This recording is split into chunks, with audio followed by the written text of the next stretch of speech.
back the other way, Trent. Giannis inside. At both ends.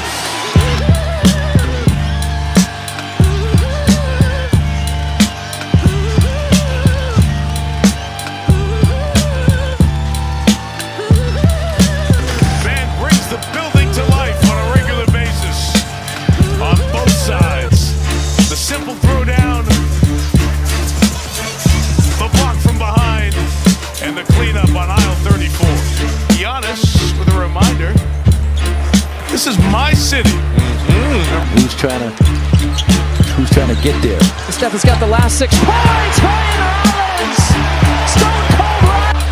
And look at the blitz screen. We've seen that here in the second half. Rollins gets it to Turner. One triple.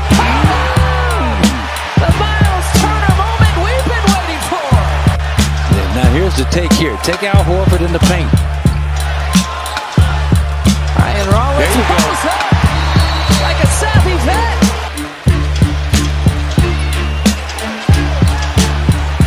Ryan Rollins, 4 threes, that's it! Nail in the coffin!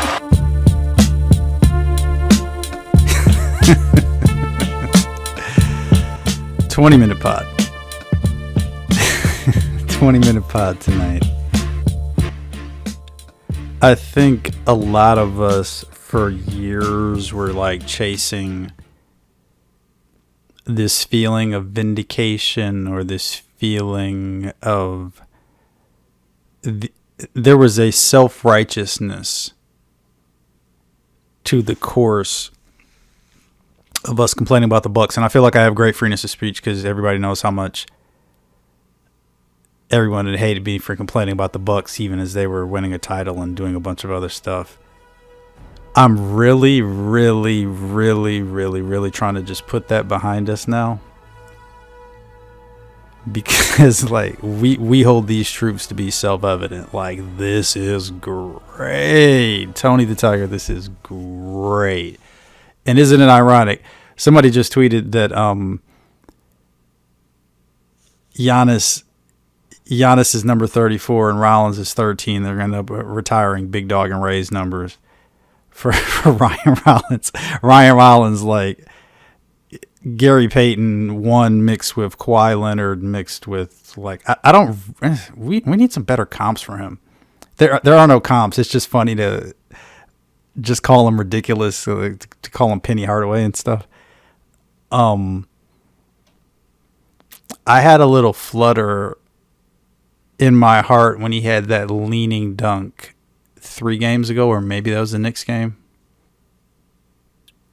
So I listened back to whatever I said the last time, and I felt like I didn't give Miles Turner too much shine. And again, we don't need to do this. Everything is going great. Everything is going great, but most importantly, far more importantly than what you can plainly see with your 2 eyeballs, that this is way better than it ever was with those old slow bums. Rest in peace to those guys. Some of them, the old days are the old days. That's why they call them the old days. But that's to the side. And again, it's negativity. We're going to put the negativity behind us. I'm in love. I am in love with this team. It's so entertaining, like, to see, because again, and it turns out that even the kryptonite for the turnovers, like, I don't care about the turnovers anymore. I don't care about the turnovers anymore. As Michael Carter-Williams, dead to me. Chris Middleton, dead to me. Like Drew Holiday, Eric Bledsoe, like all these guys who would, and I guess as we think about it, undersized guys, all these guys, like, in some cases, like trying to make these plays and kind of throwing turnovers and being loose with the ball. Like, silver lining, I guess, but these turnovers are because these dudes are out here playing hard, right? And frankly, the only thing that kept it close was like the Butler star whistle, which I was still terrified of Butler. That's kind of the rep when you get, like, when you own Drew Holiday on this court and in other courts. Like, I'm always going to be a little bit scared of him. I'm always going to be a little bit scared of Draymond and stuff, obviously. But yeah, buddy. And imagine this. What if KPJ comes back and he's great? What if he's great? What if this becomes the best situation for all of these guys? And we become a real team again. Because like I've been mad, like I feel like there are kind of evergreen takes about the Giannis going to the Knicks thing. But part of the like kind of downstream effects of me not paying attention to any of the offseason noise is like I can't believe that anybody would ever take that seriously, like the Knicks. Like the Knicks. Who's the last guy the Knicks got that they were supposed to get? Amari Stoudemire? Cat was a trade, right? Brunson? Was Brunson a trade too? I don't like who did the Knicks get? It was crazy to me. But I think human beings, again, I don't even want to talk about this. Human beings are such mimetic creatures that I just think, like, I think people said this. Like, I had two different dudes at work, and not the one guy, not the Laker fan that I kind of hate. Two guys I don't mind talking to. We're like, you think Giannis is going to leave, buddy? I'm like, Giannis going to leave. And they're like, come on, buddy. Really? And he did, like, the side cock. He, like, cocked his head and made one eye smaller than the other, and one eyebrow went up, and he's like, come on, buddy. And I'm like, what? It's Groundhog Day all over. Like, why would you think that? But then somebody else basically did the same thing. I think it's just out there, so it's just out there. And people actually thought he'd be gone at the trade deadline. Like, what world do you live in? Anyway, again, does that feel positive? Maybe this feels positive. I don't know. Crowd's still kind of whack. That's negative. What if KPJ comes and it's great, and we just have like our Dumars and Isaiah, or I got to think of better comps, but just what if we just have two like borderline star guards? What if we have Giannis, Miles Turner, who looks like Anthony Davis on the perimeter, just like covering stuff up and doing well? What if say the craziest stuff? What if Kuzma turns to Rodman, which clearly like that's where he's trending. Like Kuzma doesn't take any threes, he doesn't want to anymore. Who said that last year? What if we just roll 7-11, 7-11? What if we just start rolling? Because it kind of feels like that's the way this is going.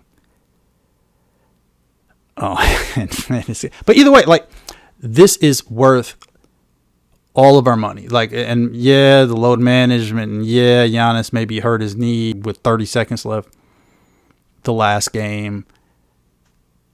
But this is like Rollins can get to the rim any kind of way he wants, but both him and Anthony's kid,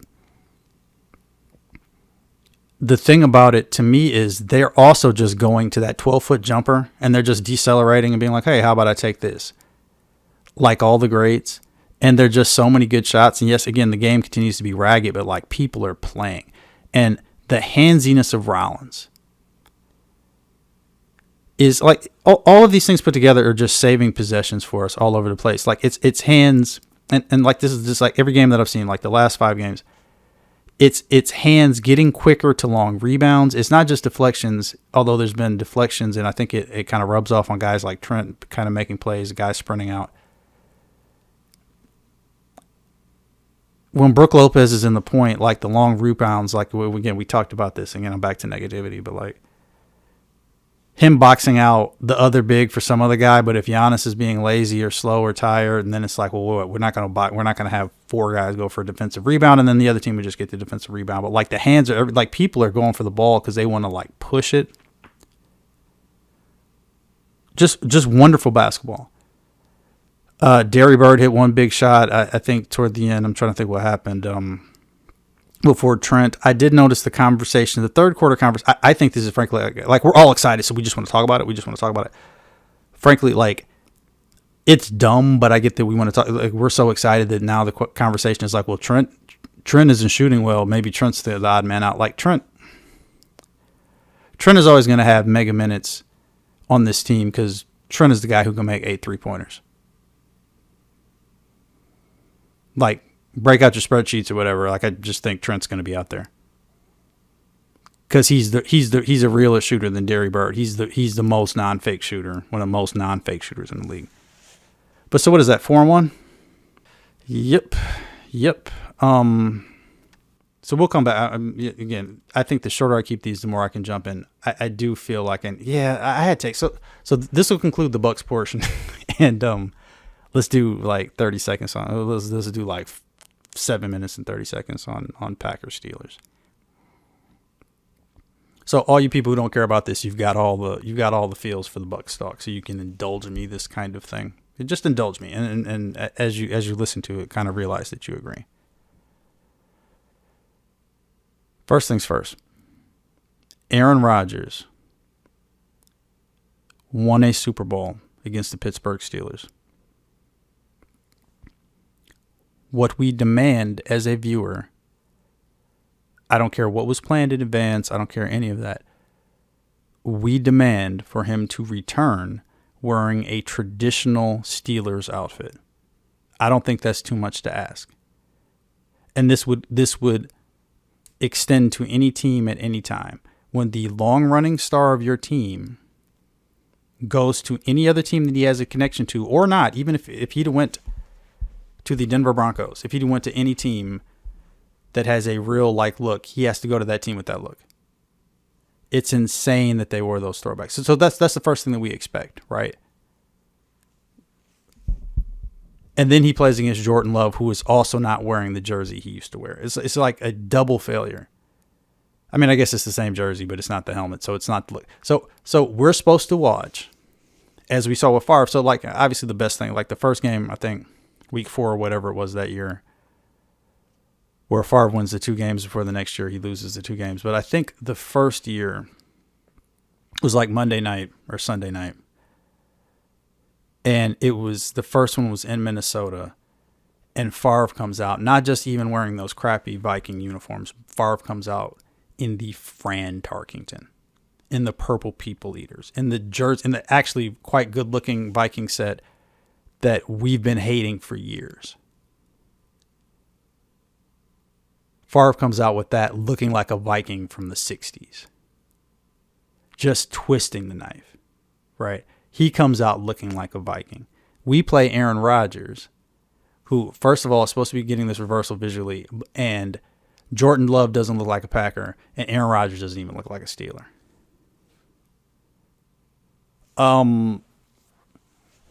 And I know this is a silly debate, and again, so people don't want to hear that.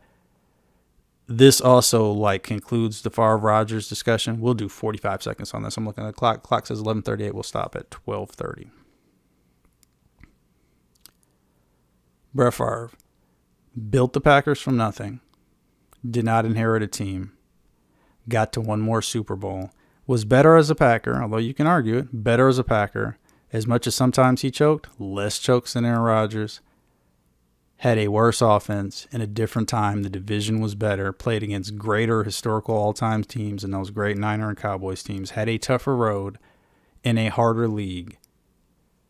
So Brett Favre, better as a Packer. I don't see an argument. Cool if you want to argue it. We could call it a tie. It's not a tie, but whatever. Brett Favre, better as a Jet. Not close. And when Brett Favre showed up as a Viking, he terrorized us, and he was still Brett Favre. Aaron Rodgers, no, again. Now,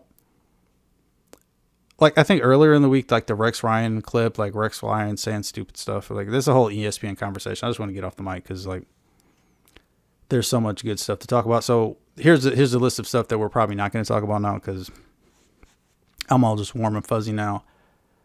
What's the list of stuff I don't want to talk about? The Giannis travel controversy, which kind of got subsumed by the Giannis knee controversy. Although, I mean, again, this episode certainly would have, 2 days ago, this episode would have been named, We Love This My City, or We Love the City, or not, what did he say? This is My City? Which will just be, go in one ear and out the other until the next fake controversy. Shams, at this point, is on site with a lot of people. So we don't have time to talk about that. I don't want to, the Michael Jordan on NBC, the NBC brought, all that stuff is great. But, I don't want to get into all this. Just a bit on the Packers season. I think here's the rundown of how I've kind of felt game to game. I started the season thinking, within the first half of Micah Parsons dominating everything and knowing how McFleur is, McFleur. I was like, well, he's basically a play action coach. Like, he always wanted to be kind of like a Ravens coach or a Titans, kind of like an AFC North kind of coach. And if you want, and obviously Jacobs is good, but like, teams are like selling out to stop Jacobs, and he gets stopped at the line, and we're 2nd and 9, like every possession. Except for when Jacobs like crosses over everybody at the line and then like runs for 20 yards. But he can't, like, there's nothing up the middle, as far as I can tell. So basically the idea was Jordan Love is basically a perfect quarterback, except for when every once in a while he makes a mistake. Every once in a while he doesn't see the linebacker. Every once in a while he makes a poor decision, but usually that doesn't happen. And I think there's been a lot of commentary that I've heard about it. He's more like Favre than Rodgers and all this kind of stuff. I just think he throws a really catchable ball, and I think he's of moderate accuracy on deep balls. But I think he throws moon balls, kind of. Like the long one to Christian Watson is like that. It looked like a crazy moon ball from the one angle, and then like you look at it from the behind the quarterback angle, and so he just lofted it back there nice. I'm a fan of 50-yard jump balls. I think it's just the risk reward is with an excellent quarterback with real weapons is like the thing that you want to do. But I just think like ultimately we need to decide what kind of team we want to be, because I think McFleur. I started calling him McFlurry, and I can't even think of his name. And I'm only drinking soft drinks here tonight. He wants to win like 20-17, handing it off and doing play action kind of stuff. But if all the receivers are back, we just need to cut loose. And not because I want to see Love have any great stats or anything. Like, I don't really care about that one way or the other. But I just think Kraft is so dynamic that we just need to throw bombs and act like an explosive offense. I think the statistical smart thing to do is now to just cut loose and know that you can try to fall back. You can try to win a cold game or a slow game the other kind of way.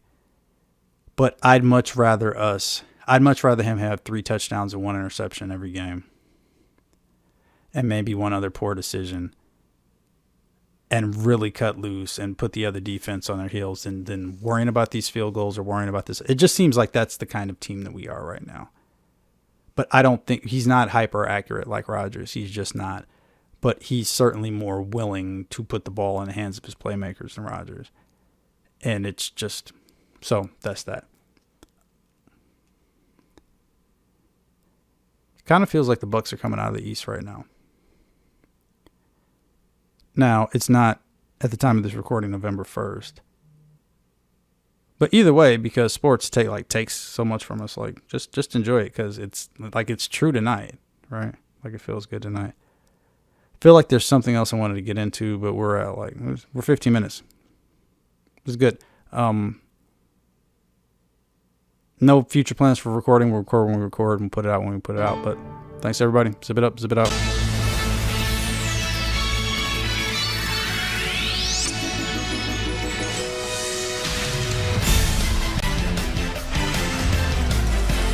This is the NBA on NBC.